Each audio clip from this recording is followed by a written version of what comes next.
Thomas Soto. Le vrai faux de l'info de la matinale, Jean-Philippe Ballas, bonjour. Bonjour Thomas. Ce matin, un grand classique, parti contre syndicat. Avec un comparatif qui nous a fait dresser l'oreille hier matin. Le secrétaire général de la CGT, Philippe Martinez, était votre invité, Thomas, sur Europe 1.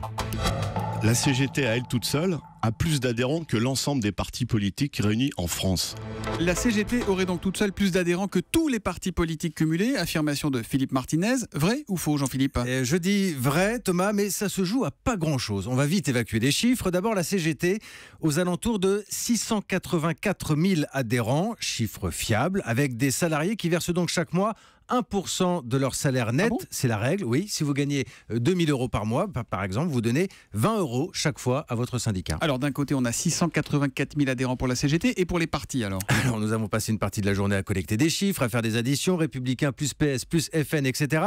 Nous arrivons à 634 000 adhérents, soit 50 000 de moins que pour la CGT. Je m'empresse de dire, Thomas, que nous sommes là dans des estimations, une fourchette. Tous les adhérents n'ont pas payé leurs cotisations, C'est on du fait parfois les chiffres. déclaratif, Voilà, il n'y a pas d'autorité suprême de contrôle du nombre d'adhérents dans les formations politiques. Donc plus d'adhérents à la CGT, d'accord. Une fois qu'on a dit ça, Jean-Philippe?